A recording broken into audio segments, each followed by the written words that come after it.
Hey everyone, Ned Baker here. Today, we're going to have a look at the best handstand drills to nail your handstand.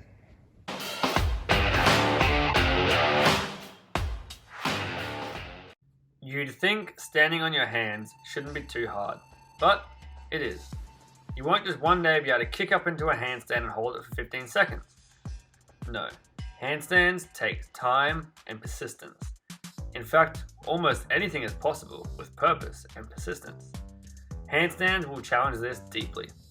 Professional hand balancers have spent hundreds of hours literally just being on their hands.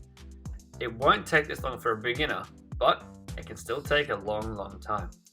The truth is, many adults say they would love to be able to do a handstand. Very few will ever get there. If you weren't a gymnast as a kid, you might think, how am I going to learn to handstand? Well, in this video, I'm going to show you some drills you probably haven't seen before and maybe even get you to that next milestone. An adult who starts very uncomfortable with handstands but persists to achieve them is the kind of adult who can achieve many things. In the handstand, there are two main parts to it. There's the strength aspect and the balance aspect.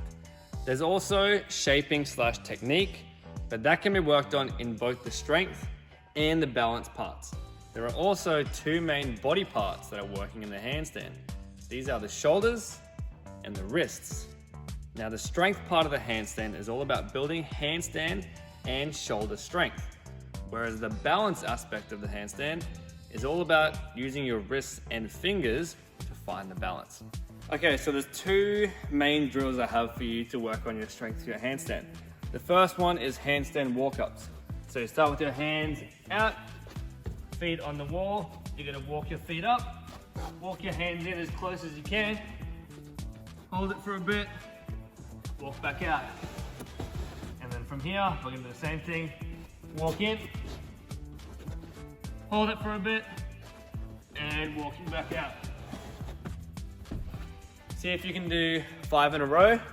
Try a few sets of that and you'll start to build up some of that handstand strength, especially in your shoulders. The other drill to build strength for the handstand is a very similar thing, but instead of walking up and down, you're gonna walk in, try and get your nose to touch the wall and hold it.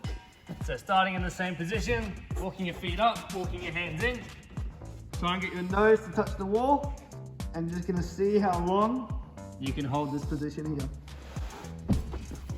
Let me know how long you can do it in the comments. Moving on to balance. When it comes to balance, it's all about the fingers.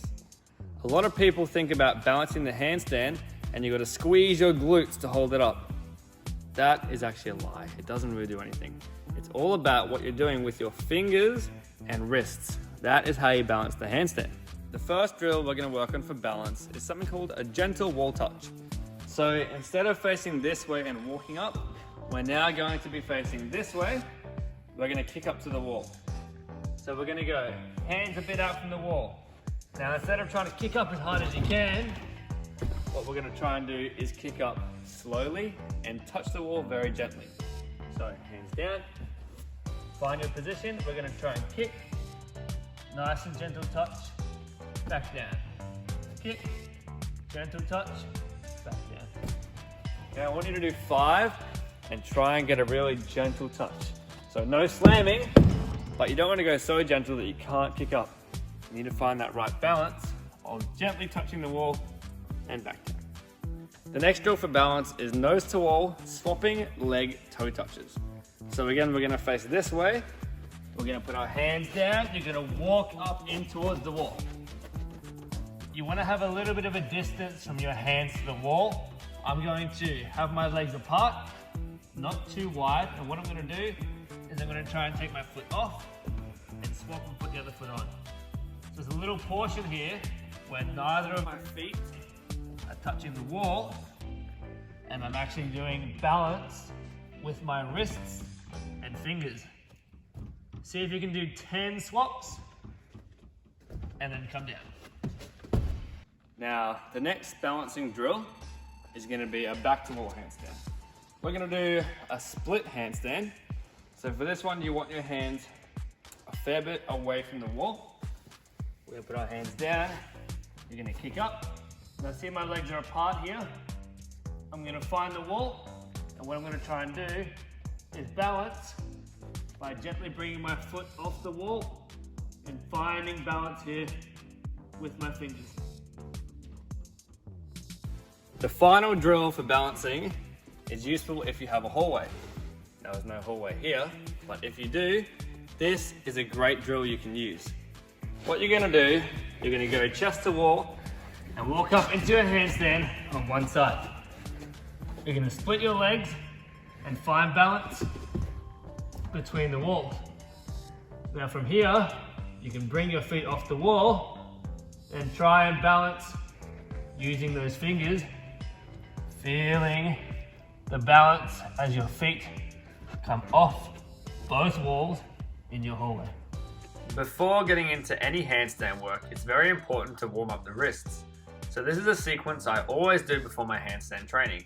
First, I go on my hands and knees and put my hands flat on the floor. I lean forward and back 5 times.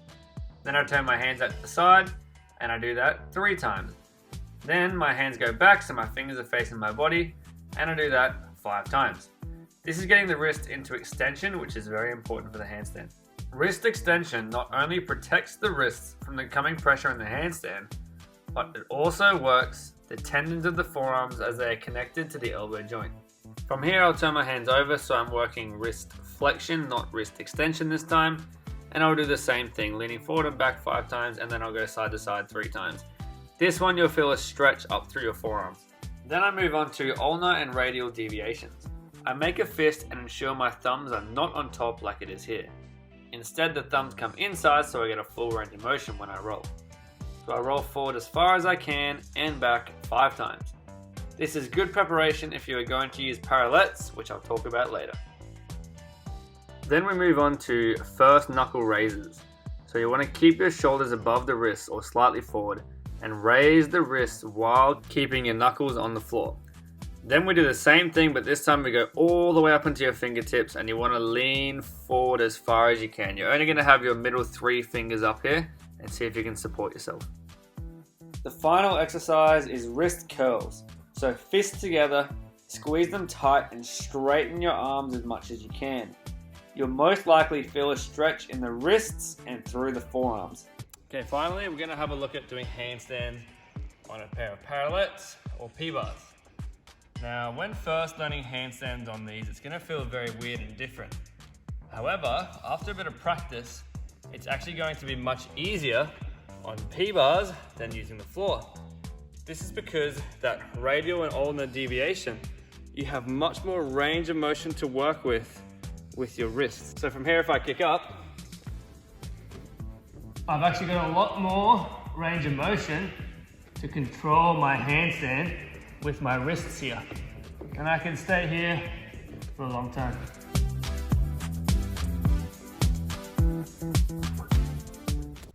Spend time on your hands. Consistency over time is what will get you there, especially with handstands. Good luck. And remember, never stop learning.